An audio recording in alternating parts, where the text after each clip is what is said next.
Hello and welcome to the Stretford Paddock podcast. I am Joe and I'm joined today by Alex and long time no see in the garden. We've got Davids Pritt as well. How are you doing, lads? I'm good, cheers, mate. How are you guys? Yeah, very good. I'm not too bad. Back to work, back busy. It's all good. Tell us a little bit about that, Alex. So you're back to what? Yeah, golf club's back open, so just making sure everyone's staying out of trouble, really. No, keeping a social distance, all that kind of stuff. So it's just, we're open, we're doing extra hours and stuff to stay open so we can keep the course open and stuff. So it's I was in from 7:45 this morning, was there till 8:30 last night. So I bet they're absolutely loving it, aren't they? Oh, mate, I played every day since I've been back. So I played 6-7 days in a row now. I think loads of people doing it because half people are furloughed, half people are doing nothing. They're just loving it. I know obviously you're really good at golf, play 0, whatever, 1, what is it? Yeah, one at the minute, yeah. How is it, right? So professional footballers, I know you're not professional, but go with me. Semi-professional footballers, players who are really good. Yeah. They don't get better just from playing games, do they? You train certain things, you do that sort of stuff. With golf, when you're just doing a round of golf, how much better does that make you at your level? For me, it's just not being rusty. That's all it is. So it's just a case of when I first started, you can do most things the same every time, but little things, the delicate stuff and things like that, just kind of go a bit and you make more mistakes and stuff. But I'm getting a little bit better as days go by at the minute. But without putting loads and loads of practice, it's just, I'm not going to get much better than I am at the minute. But I can get it round now. I can get it round again. Screaming into your golf bag when you make any mistakes because you can practice. No, I don't do that. I used to. I used to have a good shout on the golf course, but there's no point anymore. I'm not good enough to shout. Not good enough to shout. Little prank, just shout 4 and then go 4 really loud, even if you've not hit the ball. Get everyone to duck. I'll shout 4 and then I'll shout get down. Really panic him. Don't just a little bit panic him. Proper panic. And some of the old guys, they need to take a little seat down after you've done that a couple of times. What about you, Dave? What have you been up to then? I've not spoken to you since lockdown, really, have I? No, not really. I've done absolutely nothing. I've attempted to grow a beard, which I still can't do. My hair's looking ridiculous. That's about it, really. Can we see your hair? It's it's getting a bit. It looks all right. Well, only because I'm wearing a hat. You said, listen, when I get out of the shower, it's like that. It's ridiculous. Well, the curls kind of tame the length a little bit, don't they? They sort of foreshorten the hair by kind of putting a bit more surface area on it. Don't do a house and just lose it. Don't just stick to it a bit longer. You gotta do some more creative if you're gonna do it. Get a Mohican or something. You can't just take it off. Imagine if Steed had a Mohican, that would have been amazing. Inverted Mohican, just a stripe shaved down the middle like that. Why does no one ever go for that one? Joe, turn your mic up, mate. That's not really an option, unfortunately. Let me see what I can do here. We're going to be talking today then a little bit about United's youngsters who are potentially going on loan. We've got David, of course, today, who is our youth expert here at Stretford Paddock. I say it every time. He shakes his head every time. But you know more about him than any of us. So that's your title. That don't make me an expert, though, does it? I think you're close to an expert. Yeah. Surely you're a little bit close to an expert. Let me just turn this up a little bit. Is that better? You're way loud now. Yeah. That's loud now. How's that? I like that. That's good. I like that. Okay. It's good. Good.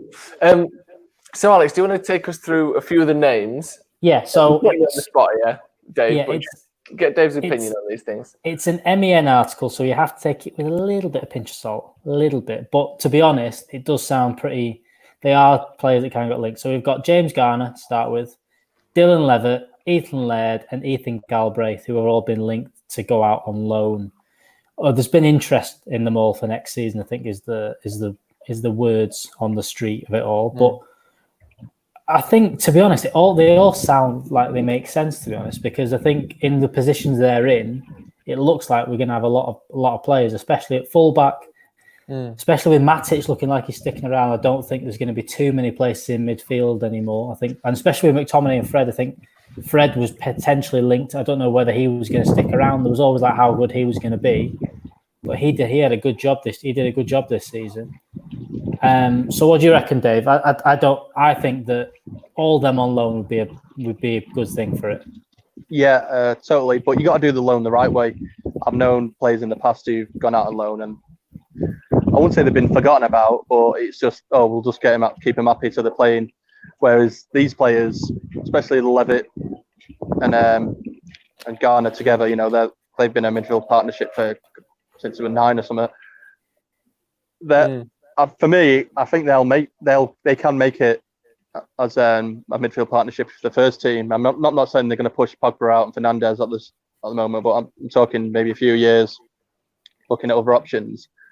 So for them, I think you've got to give them the right type of loan where they're playing regularly, they're improving the game, and basically getting encouragement from United. And I've said this before to Joe, it'd be ideal if them two went out on loan together, to the same club, just to keep that. It's like you hear about people like Vidic and Ferdinand. You always heard about them. They had this unspoken rule. They just knew what each other was going to do. And for me, them two are the same in midfield. When one goes forward, the other stays. But it's great to watch. So I'd like them to go out on loan together if possible. Galbraith, he's another one. He's obviously played. He got his debut out in Kazakhstan. He's played for Northern Ireland. Top player, scores. I mean, he can score some brilliant goals. I don't think he scores bad goals. If you look at his highlight reel, honestly, some of them are ridiculous. He'd be good for a loan as well, because I think he'd do a good job for a team as well. Like I say, scoring goals from outside the box. He's I wouldn't say he's like Scholes, but when you saw Scholes at the edge of the box, you just knew he was going to hit it sometimes, and he is like that. As for Laird, I'm a bit funny. I do want him to go on loan, but I do think it's an opportunity for him at the moment where he could be part of that first team, because like Brandon, he can play left and right back. For me, he's on par with Brandon. Them two are just one plays on one side, one plays the other. You can't tell who the best one is. And I think he could do a job on the bench, maybe. If Brandon's not playing instead of him, if Wan-Bissaka's injured, he could play instead of him. He could be still part of that first team for the next season. But it's all about the game time. If he wants to try and get better than what he is being a part of the first team going to do that, or is playing every week for a loan team going to do that? With some of the loan, I mean, right, so Laird is one that for years and years has talked about being like one of the best players in the academy, wasn't he? Like brilliant going forward, good defensively, and then obviously we've seen Williams sort of sneak in front of him by virtue of his transition to left back. Do you think that Laird is on par with Diogo Dalot, or where would you sort of rank him in terms of his quality currently? Obviously, potential is another thing, but do you think he should be in the mix ahead of Dalot? I think if he didn't have his injuries, yeah, he'd be there or there, but he'd be doing what Brandon's doing, I think, at the moment. But he's been set back by injuries. Another thing was when the 18 season, was it last season? I think it was last season. We had Pujmal playing right back because we didn't have enough centre back, and Ethan steps in there to play centre back, and he did a great job there as well. I don't think he was happy playing there. Well, I know he wasn't happy playing there because he likes bombing up and down the wing, but he did a great job, and so he's just a versatile player. I think you could maybe in the mould of like a John O'Shea. I don't want him to be that type of player. I think he's a solid right back and a solid left back, but you could have him there, and you need a player to do a role. He could do it for you. I think he could adapt to many positions. Do you see him as maybe someone that plays wing back a bit better? Because I think everyone was kind of pushing this season for, especially when we're trying the three at the back, because it happened a couple of times, and I think that we'll probably do it again. And I reckon as well, I think with the pre-season, I think they'll probably maybe try Wan-Bissaka at the right side of centre half a bit more. I think that it was more of a shape thing why he didn't get played there. Do you think that Laird potentially fits in at the wing back role a bit better than Wan-Bissaka does, say? Because Wan-Bissaka obviously very defensive. Yeah, I'm sorry. Yeah, so it's just a case of, someone said with Dalot in the comments, I think Dalot fits in that kind of mould as well, where he's probably better as a wing back than he is as a out and out full back.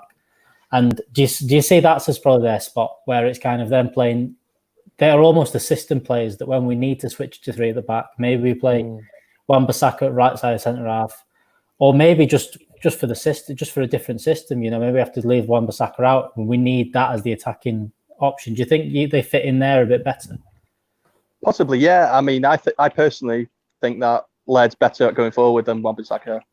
I think it's proven really. If you watch him, he whipping balls in, he gets goals as well. He scores goals as well. Yeah, I was just going to say that. Yeah. Wan-Bissaka is obviously a tremendous right back. I was critical when we first got him because I thought he fell asleep sometimes, but he's just moved on and he's looking like this amazing player now. So it's going to be tough for Ethan to get in there. But I think you're right about maybe playing wing back, because he can bomb forward, but that's not taking away his defensive duties. I still think he's a hell of a defender. I don't think he's quite what Wan-Bissaka is at the moment, but I think he's capable of doing that. And I just think if we do treat him right and keep him around at the club, I'm not saying not do a loan. A loan could be optional. Yeah, he could be. Honestly, he could be. I think at the next starting right back for years to come, because he, like I said, going forward, he's brilliant, and defensively, I still think he's great. Just a quick question: can I ask how the hell an ice cream man can be self-isolating? I don't get that. I've just said he puts the ice in self-isolating. Yeah, I don't get understand exactly that works. There's some takeaways and some food things, and you just go, and you aren't trying in the slightest. You aren't even trying there's people, like 2 people in the doorway inviting you in. We'll come back to this because I want to talk about Angel Gomes as well, but someone's mentioned it in the comments. I've just checked on BBC Sports website, and their breaking news coming out 5 minutes ago that 6 positive COVID-19 tests in the Premier League. The Premier League says on Sunday the 17th of May and Monday the 18th of May, 748 club and staff were tested for COVID-19. Sorry, players and club staff were tested for COVID-19. Of these, 6 have tested positive from 3 different clubs. Players or club staff who have tested positive will now self-isolate for a period of 7 days, which isn't it meant to be 14? Yeah. The Premier League say they're not releasing details on clubs and individuals. So there's 2 ways of looking at it. One, it's scary, and this is very, it's not like the Premier League is exempt from this. But on the other hand, is 6 from 748, kind of what they're expecting? What do you think to that news? I think it's to be honest, it's pretty good considering they've tested everyone. Like that's not just players, that's everyone in terms of all that every kind of stuff. I think the worry a bit is that it's 6 from 3 clubs, and they're being pretty. They've not said a lot there. That could be 4-1 and 1, and that's kind of that might be more of an isolated problem, or even it could be. They've not said the clubs. It could be the 2 Manchester clubs and one just outside. It could be the Liverpool clubs. With one just outside as well, and that could be where people get panicky, and that's why I think they've not said anything. But again, Carragher and I listened to a bit of Sky Sports stuff this morning. They said, look, Premier League is going to be the safest place to work in the country by a mile. No one else is going to get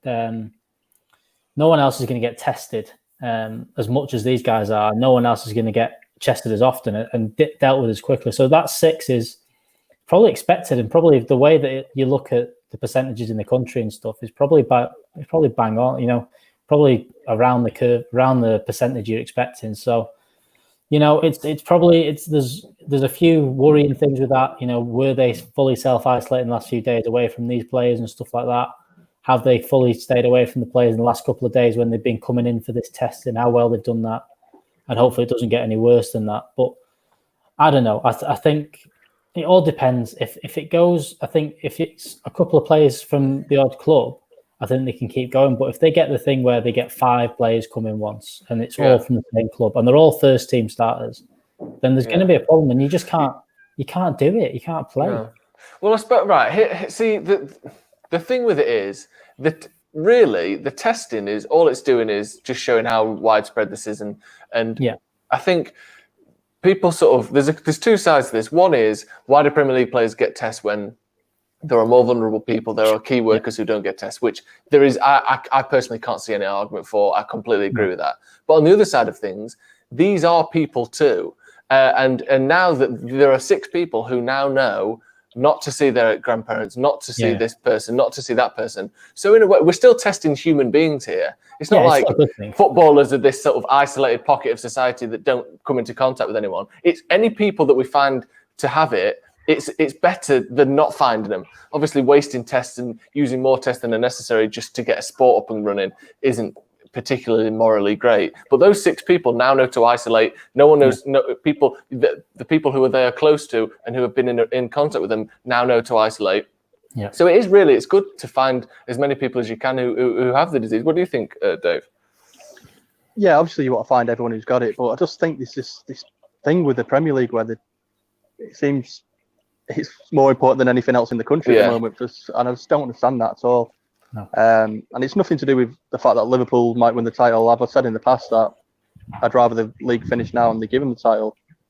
It's just at the moment, I just don't get it. If it was something, say like you had a full team of people who've never had chicken pox, and then someone from the team caught it, there's no way that they'd be thinking, right, we'll do the training together. I just get them out of the way and make sure everyone's not got it. But with this, it seems that they just rather take the risk with it. It's almost like we've got to a point where it's like, well, we tried for 3 months, isn't it gone yet? Do you know what I mean? Well, it's not gone, but we're all bored now, so let's just go back to work. You're like, no, it's not. It hasn't gone anywhere. Yeah, I know that eventually, people will. There's going to be negative consequences of no one working and not having enough money and social support, and these sorts of things may start to struggle eventually with the economy. But you sort of think it feels like we're all going back to work because people are sick of not being at work and people are sick of being at home. But that's the whole point. Yeah, but it's like in 1942, they go, we're a bit sick of this war now. Can we just get the football back on? Exactly. Got to get on with it. I know. It's all very strange, isn't it? But at least, those 6 people and the people in and around them now know what's going on there. If let's say that, United had, because that could be Man United, we don't know, do we? Obviously, we no.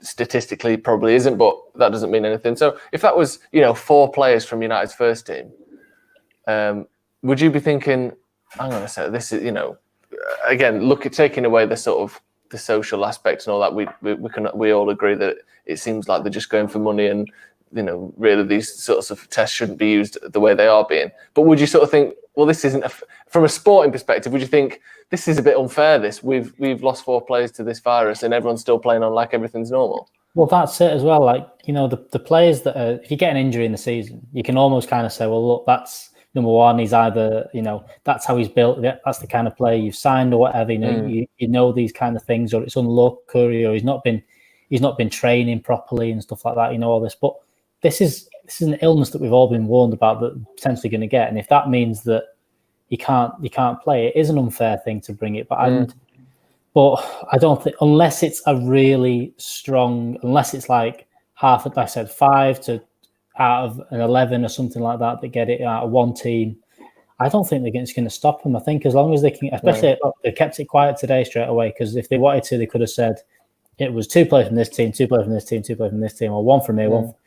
But they're going to keep it quiet as much as they can and see how they can do it. There's comments as well about Troy Deeney. I think Troy Deeney. I was going to mention that. Should we? Troy Deeney's bang on. He came out and said that he's not going to play because he's got a 5-month-old baby who's had breathing problems and all this, and it'd be ridiculous for him to come back in and risk getting it, because there is obviously going to be some risk involved with it all. And especially when we keep seeing, sorry to interrupt you, especially when we keep seeing the likes of Callum Hudson-Odoi, whatever's going on with that situation, I'm not even going to comment, but the fact that he's seeing people, Kyle Walker, we've seen Jack Grealish, we've seen Marcus Rojo, we've seen players from, pretty much every club or many clubs breaking lockdown, breaking rules, going and seeing people doing this and that. It's all well and good. Or we're testing once a week or once every 2 weeks or whatever. People are breaking the rules in and amongst that. So you can't just be certain that Troy Deeney's teammates are going to not do something that they shouldn't do just because, they're getting tested. Well, some people might think, we're getting tested anyway, I can do what I want. So, sorry, carry on. I seen something else this morning that, because they asked, I think it was one of the doctors was on Sky with them as well, and they asked about who's going to get tested, because they said, look, obviously the players are all going to get tested, and the doctors and everyone around the club, but families aren't getting tested. And society is opening up a bit.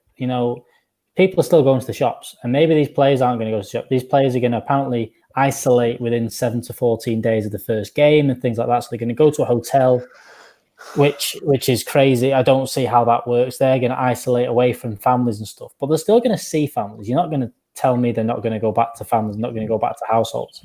And they're going out, you go to the shops and stuff. There's always a risk going in there. No one's getting tested going in the Tesco's and Asda, are they? So there's a risk that they get it. Then you go home and get it. And then next minute, and these players are going to get tested all the time, but it's not going to be a foolproof thing. And like I said, if any player feels that they shouldn't have to play, shouldn't play, and then I don't think they should. And I think that Troy Deeney was well within his right to say what he said today.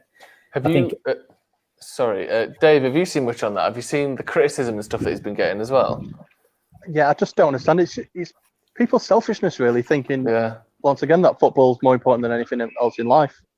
I mean, I love football. It is important, very important to me. I mean, the amount of games I go to, the amount of money I spend to go and watch it, but I'm not fussed about it coming back anytime soon. I just don't understand it. And like you were saying earlier about if a player gets injured, you can accept that. Because, for example, say like someone gets a sprained ankle, the player's out, but you can't pass that sprained ankle onto another player. Whereas this, you can pass it on to other people. And there's that story in the Bundesliga where he was staying at a hotel and one of the staff went to the shop to get something. I think it was a toothbrush, and came back and they tested him and he was positive with it. So he was removed. But there's a chance that one of these things might be missed, or a test might not be done properly, and somebody who's got it has not been tested negative. And then you put them all in a football pitch, and then it could be spread to 22 plus people.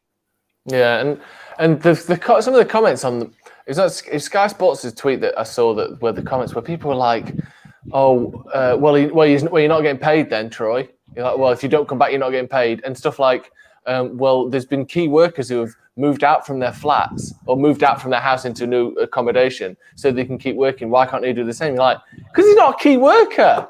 The whole thing. It's a business. Preventing someone from getting fed. It's a recreational sport. It's not, I know there's a lot of money involved, but it's not.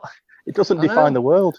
No, and he should have to move out from his child, and I don't know if he lives with the mother of his child or what, but let's guess that he does. He's got a 5-month-old child. He's either looking after it, or he's with someone who's looking after it, and they're both looking after it. Giving that responsibility to someone else because he has to move out for 2 weeks, first of all, is very difficult. I'm sure he can pay, nannies and carers and stuff, but again, that's inviting someone else into the household that doesn't necessarily have to be there if he can do it. It's just like the idea of criticizing someone who's a footballer who basically plays a game for a living that is completely unnecessary. For not wanting to jeopardize or potentially jeopardize the health of his child is just, what is in your head when you say something like that? Speaking of what is in your head, moving from that onto what is on your head, what do you think to this then? Unbelievable, isn't it?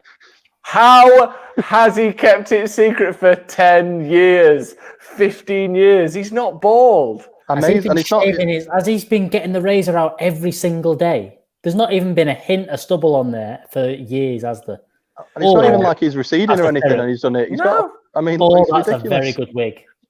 Imagine if it's a wig. Let me know what you think in the comments. I don't think I've ever seen someone who can grow hair, completely bick their head for 15 years. He was bald. I'll tell you what threw me. Do you ever remember Prison Break? Yeah. His brother who's in prison, he's trying to get out. He was always bald. Yeah. Then 10, 15 years later, I saw him with hair. I was like, I saw someone mention there's a couple others. There's Pepe who can grow hair apparently, who never did, but he's got hair.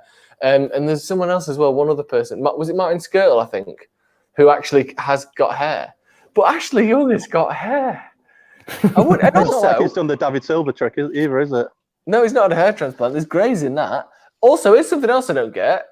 He's one of the few people who can do his own hair. Why is he let it grow out now? He's not like he was. Surely, don't tell me he was going to the barbers to get that Bic fade. He was just whipping it off himself. Surely, there's no way he goes from Bic to that in 7 weeks. There's no chance. No chance. I can't believe it. And I wonder why he's chosen to grow it out. Maybe in solidarity with everyone else who can't get their normal haircuts. But if you're telling me Ashley Young has been going to the barbers what must have been once a week, because there's never been a lick of hair on that head. It's more than once a week. That's every day. You never know. He might have been going to get cutthroat shave done and then just do the head at the same time. Yeah, has he got a beard on there? A little bit of a beard. He has. Look at that. Got a bit of a tuft as well. Yeah. He looks good. He looks 10 years younger. If you said to me he was 22 years old, you'd be like, yeah, nice one. I reckon we Might have him make him a back. I better reckon player he'll be as well. good. Yeah. Yeah, a bit more grip on a header. I can't believe it. Someone says, wasn't he getting his barber flown over from Manchester? Surely not. No way. Maybe you wouldn't pay for a barber if you were that. But I mean, I know these lads have got a lot of money to burn on stuff. But if you're bald and you just need someone to go, yeah, get a teammate to do it. Oh, someone said it's been edited. Defo been well, not saying like it doesn't seem to be saying it like everyone knows it's edited, didn't you know? He said defo been edited like that's a guess from him. Do we think there's a chance it's been edited? Let's get it up not again. in the slightest. No. It's very, very well done if so. No, that's not. No chance. It's incredible. It's incredible. I can't believe it. There was a great comment on Reddit when someone posted it. It said, someone posted that, and the top comment was, "Nature is healing. We are the virus." like he's like the canals in Venice or something. But I personally can't. I can't believe it. I love it. I think it was great. Funny. Jermaine Defoe was bald. Then he managed to grow hair. Maybe is Jermaine Defoe another one? I've not seen. When did he? He was bald for years. Jermaine Defoe, though, wasn't he? Jermaine Defoe there. It's madness. It is madness. Everyone's saying it suits him. It does. It looks good. Right, let's talk a little bit, moving back to United, Dave, about Angel Gomes. It's almost up there with the Paul Pogba saga as the sort of the most kind of newspaper inches for an outgoing Manchester United player in the last 12 months. It's been going on for ages, this, hasn't it? This Angel Gomes charade. The latest has been that he's potentially going to Chelsea. I think there's just over a month left on his contract now, end of June. Give me your take on what's been going on since the last time we spoke to you. I really don't know, but it's the only thing I can think of is he won the Under-17 World Cup. I had Sancho there. He had Phil Foden, other players who've gone on to. He was captain as well, wasn't he? Yeah, he didn't play in the final. He was dropped, but yeah, he was captain of the tournament. And he's looking around saying what Sancho's doing, what Phil Foden's doing, and he's maybe jealous or wants that. He's not going to get at United anytime soon. I think he'll play games, but I don't think he's going to be starting every game or be coming off the bench every game. Yeah. And the rumour is he's going to Chelsea. I mean, is that really going to happen at Chelsea for him as well? Yeah. I don't understand it. You've been saying for, at least 6 months to me, we've been doing the youth reviews since sort of the start of the season. And you've been saying the whole time that of him for a long time, it was him and Chong. Both of them got contracts expiring. Both of them seemed to be sort of locked in some sort of debate with the club and not sure whether they're going to stay. You said the whole time that you thought Chong would stay, and it's looking like Gomes probably wouldn't stay. And again, we're closer to that. Like I said, we're 6 weeks away from his contract expiring. Do you still stand with that? Do you think he's probably going to be going then? I just think, he's a nice enough guy. You know, when you speak to him or when you meet him, he's a nice bloke. But I just think he gets bad advice, and he's been told stuff. He's getting smoke blown up, I've heard quotes from people around him, and it's ridiculous, really. I just think. He's a small player. He's technically amazing. He has dips in form the past year or so, but he's still up there. And I just think he just got to bide his time, be patient. We're talking earlier about loans. I think a loan for him would be perfect. Yeah. Getting him regular football, competitive football, and then proving himself. Because going to Chelsea, how's he going to prove himself if he's doing the same thing, just playing for the reserves to Chelsea? Yeah. I just don't understand it.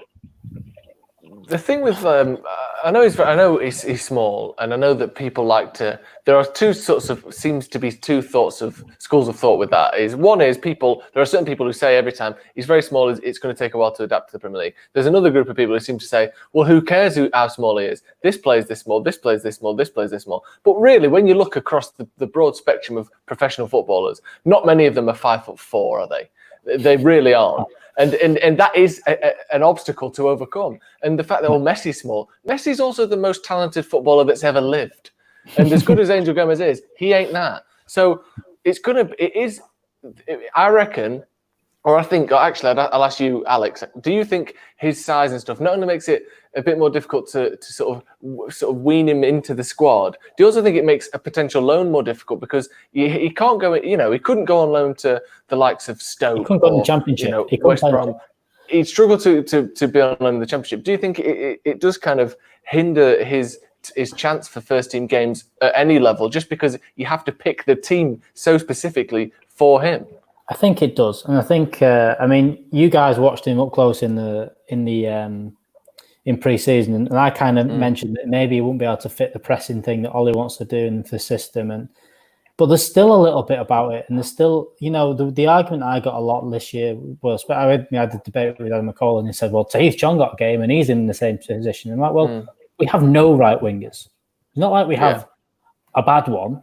We have no one. We have Dan James who fills in there, who's actually a left winger. That's what we've got.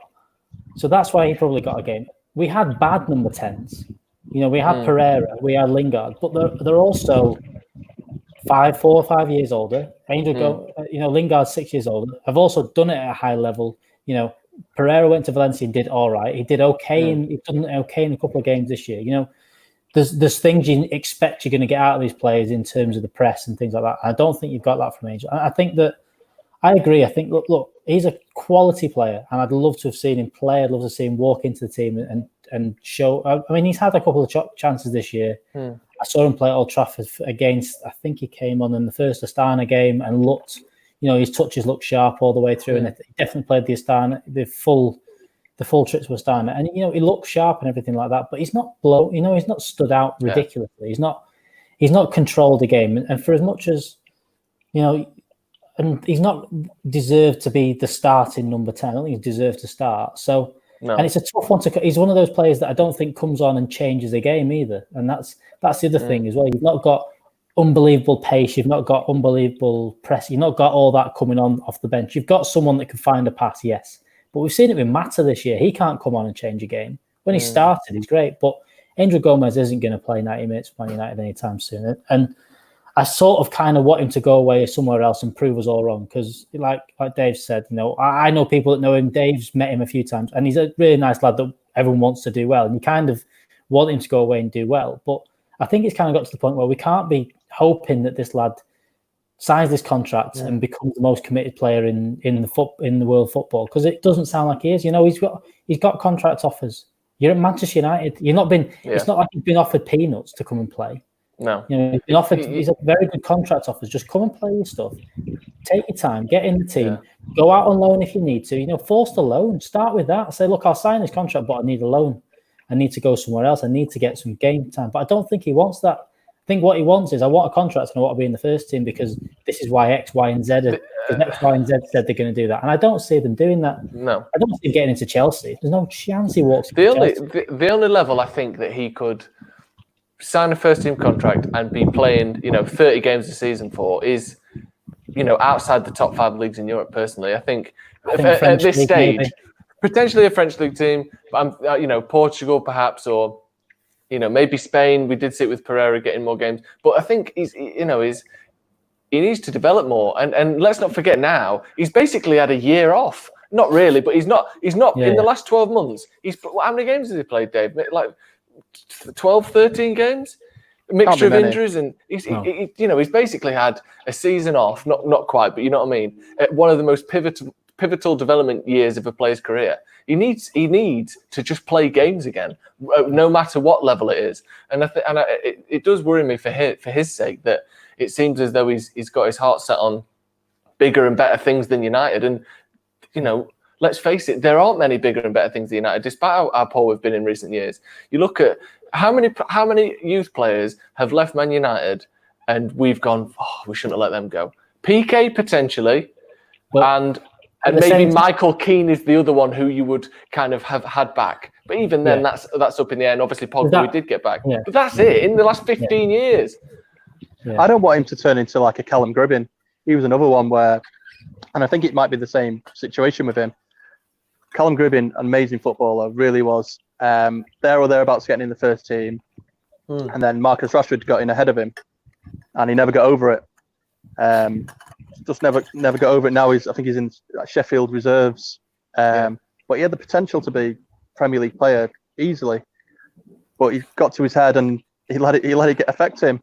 And I think now Angel's seeing people like Brandon getting in the team and Mason Greenwood, who were years below him, regularly getting in the team, and he's thinking, "Where's my opportunity?" And the way I see it, I might be completely wrong, but I feel that he's looking at that thinking, that should be me.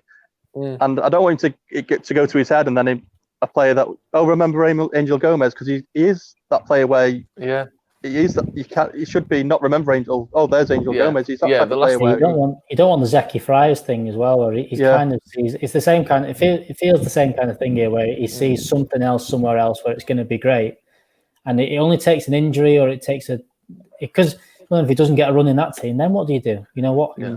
Where does it end and stuff? And I don't know. And the other thing is, people mention in the comments players that are small and very good. They're also not 19, 20 years old. There's also a very difference between a lad who's 5'6" and has done it and there's Bernardo Silva as the example. He was at Monaco for a few years, and he could develop into a footballer. Yeah, he was at Benfica as well before that, wasn't he? Yeah. But that's the thing. That's the thing, though. When we said he's small, I'm not saying that's a bad thing. I'm saying it's a bad thing that you can't just jump into a team and be ready to play. No. You need to build that and play for a while. That's why I said alone. But that's the downside to it. I mean, you can be small and play. I'm not saying that. Of course. But it is just something that has to be taken into account in a way. If he was 5'9", presumably with that, it would be a bit stronger, maybe, be a bit quicker, or those sorts of things. And again, though, there are examples of short players, of course there are, but most footballers aren't 5'4", are they? I'm not trying to have a go at him and not saying that he can't be a footballer because he's too small, but it just requires a certain level of sort of delicacy with when and how he plays that maybe is also hindering. A nice comment from Joe. Sorry, go on. He said maybe it's his dream to play for Vitesse, but in order to do that, he needs to sign a contract with Chelsea because they just send everyone out on loan to Vitesse, don't they? Could be. I think his biggest problem as well was Jose Mourinho. I know Jose gave him his debut against Palace, but what we know that Jose wants big, strong players. I mean, that's why Scott McTominay got in the team. Don't get me wrong, he's doing amazingly well now. Also, he'd be first. How muscly is he? Have you seen that picture of him in the park? It's ridiculous. Honestly, Cristiano Ronaldo, isn't it? Yeah. Well, he wouldn't have been my first choice to be in the first team when he first come through, but he was a Jose player who was the tallest and strongest, and it's worked out brilliantly for him. Do you not think that's kind of been United? I mean, apart from the class of '92, where you kind of go, look, these were the special players that made it through. Have you not seen that? A lot of the players that actually come and play games worthwhile are the ones that are just the workhorses through the academy. The lads that just graft and get through and get United, they're the ones that come in and do very well. After that class of '92, you kind of look at the players like Darren Fletcher. You kind of look at the players, even like John O'Shea, even Johnny Evans. Came through and were just, even in his position. The likes of Jesse Lingard and Danny Welbeck even are all. They were just lads that hard working. Yeah. And that to me and you look at the players that have come through in this last crop. Scott McTominay. You say. Rashford's the special talent. Rashford's the special talent. But then the other ones that made it through, Brandon Williams, and then you look at who else. I'm trying to think. Mason Greenwood as well, the special talent. But there's a lot of them players that are they're good. They're just lads that are putting a shift in. And the argument that we're getting it completely wrong with Angel and we're dealing with this wrong in all this, I can't buy into that. I can't see that we get it right with these 5 or 6 players that we've got into the first team. We're treating perfect, yet we're treating one player bad. I don't get that. We're treating there's got to be something on the players in there. And I'm not saying, we can't say what that is. We don't know whether it's training. We don't know whether it's the way the contract negotiations were going. We don't know all that because we honestly don't know. No one is going to come out and tell us that. But if we're getting it right with Mason, we're getting it right with Brandon, we're getting it right with Scott McTominay, we're getting it right with all these players coming through, you're not telling me that we get it completely wrong with what looks like one of the most talented out of the group of them. Why would we get it wrong with that player? So, I don't know. Look, I think... When you look at them players you mentioned as well, even McTominay, if you look at Brandon, Mason and McTominay, they've, out of the academy, they're the ones playing more than anyone at the moment. And when the opportunity came up for them to sign a contract, it was signed instantly. Mason signed it straight away. I think there's a couple of days delay. Brandon signed his and McTominay signed his. It's never been an issue. It's always been, I want to play for United, where if he's stalling, it puts it in the manager's head that maybe you don't want to play for us. Yeah, and that's always been. Even Ferguson was a big fan of that as well, wasn't he?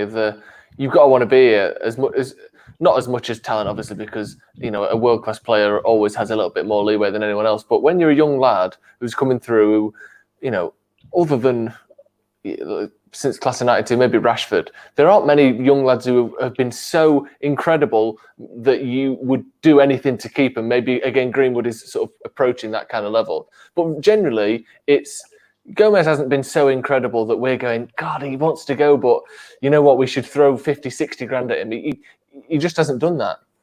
And I just think that, that willingness to play and the excitement to play for United is such a big factor. If he was more consistent as well, I mean, under 18 level, he was unplayable at points.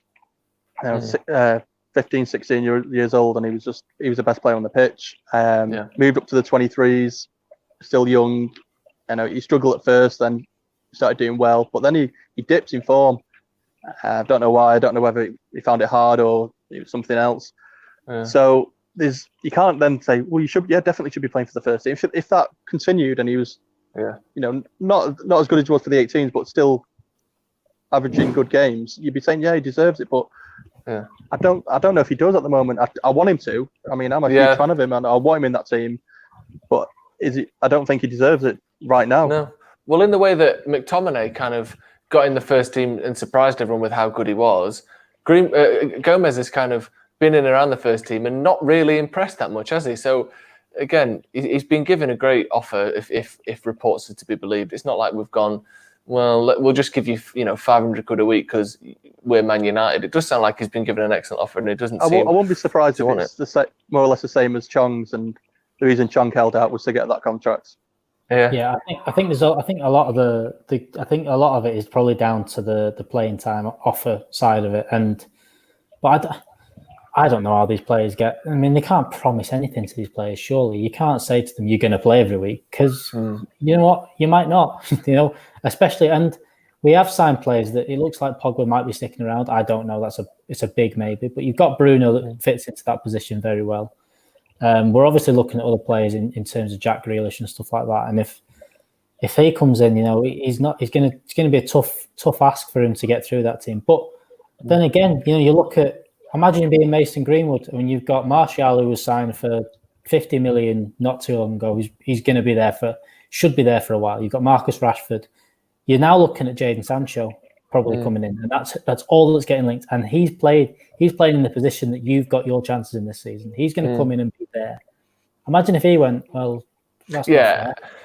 That whole argument, and exactly carrying on with what you're saying there, that whole argument of, well, let's not get him because it might stunt the growth of this player. You just think Manchester United aren't in the business of lowering the quality of our squad to suit the sentimental needs of youth players. And as good as any one player is, if you are that good, you need to be getting in ahead of Jadon Sancho or Anthony Martial or whoever at number 10. If you aren't good enough to get in front of those players, then you're not playing. Because why would we pick worse players just because we know you? Do you know what I mean? Well, that's why Brandon's been getting in the team, because he's been doing a better job. And Mason's been scoring goals, so that's why they stay in the team. You got to prove it. You can't just go in because I like you, so you get to stay in. You got to prove it. Exactly. Don't sign him because he'll stop this person's growth. Good. If you're not good enough to be better than the signings we can make, why would we make our squad worse to suit you? Obviously, go on. Obviously, United want to play youth team players. We obviously do want that.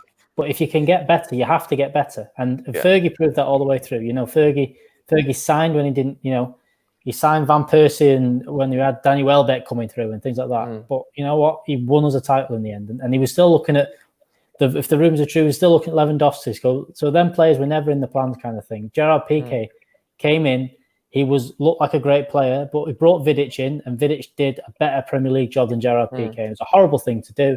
Gerard Piqué had to go. And yes, he went on to have a great career, but at that time, he just wasn't good enough. And he didn't fit that system and didn't do the job. And that's the same.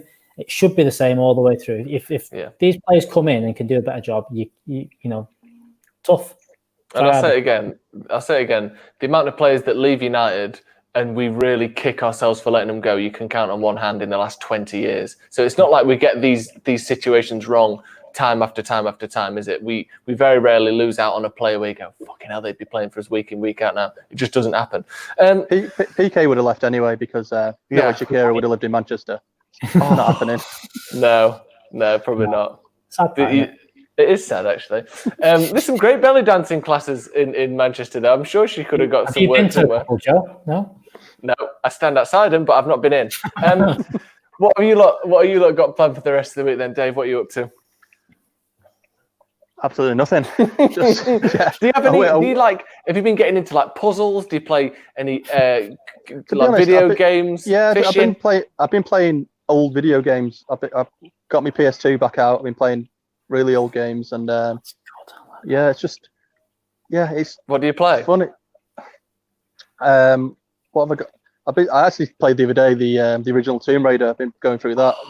It's pretty tough, because it's so static and stuff like that. But I remember everything, all the where the secrets are, and it's weird. It's like even though it's 20 odd years old, I must have played it. Some things are just ingrained deep in the head, aren't they? Yeah. What about you, Alex? You're just playing golf all the time now, aren't you? Yeah, working a lot. I'm going to go for a run now because I've been a bit lazy with that for the last few days. So go and get that done. But yeah, loads and loads of golf because it gets me out of the house. I've seen my players. I'm talking about my friends here. These are my players. My friends on Instagram have been out for a round of golf because of the golf course in Worktop's reopened back up, and I didn't say reopened back up then, did I? Reopened, and it's made me want to play golf. So I might get the bus to your golf. You know club what's and crazy about these rules is that we can't go and sit in a park and have a chat and social distance. That's not allowed. But you can come play golf with me. Same thing. Yeah, no. We can walk around a park though, which is essentially what golf is. Is it kind of? Can you? Yeah, kind of. But you can't hit balls at people. I would love to have a game of golf though. I don't even like it. Well, I do like it. I'm not very good at it, but it's just something in it. Yeah, that's my issue. I'm just no good at it. Have you played before? When I was younger, I used to go to the Style driving range there as well. I used to knock a few balls. But Style's good. They always used to go left and right, never straight. How far can you drive it, Alex? I want to ask you a few golf questions. So my average is about 270. So that's such a sweet spot.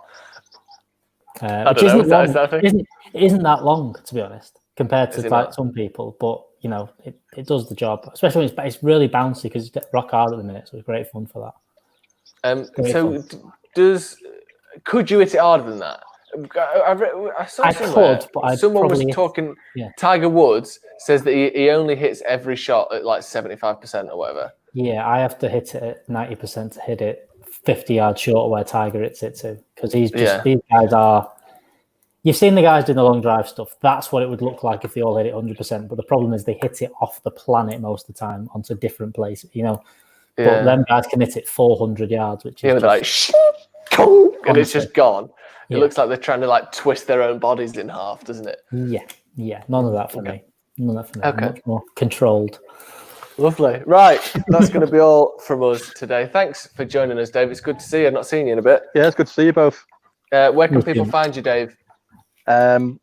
Just personal stuff is at David J Pritt on Twitter or David Pritt on Instagram, and then obviously Academy Review on both Twitter and Instagram. But to be honest, nothing been going on. There's no academies. I've not been posting on them, but when the games are back up and running, that's where I'm active. Lovely. Right. Thank you very much for joining me, lads. Cheers for joining us, Alex. You can find Alex at baggers_Alex on Twitter and at a golf club near you, most likely. Once again, let's just have a quick look at this before we go. Oh, look at that. Beautiful. Fantastic. It should be put on a t-shirt, that. It should be, shouldn't it? Sure. Yeah, we'll cut that out. Get that on a t-shirt. Lockdown got me Right. We'll see you tomorrow for a debate in tomorrow afternoon. And of course, we've got the news and the paper talk in the morning, as we do every single day. So make sure you check that out. Thanks again for joining me, lads. Thank you for joining us at home. See you next time. Cheers.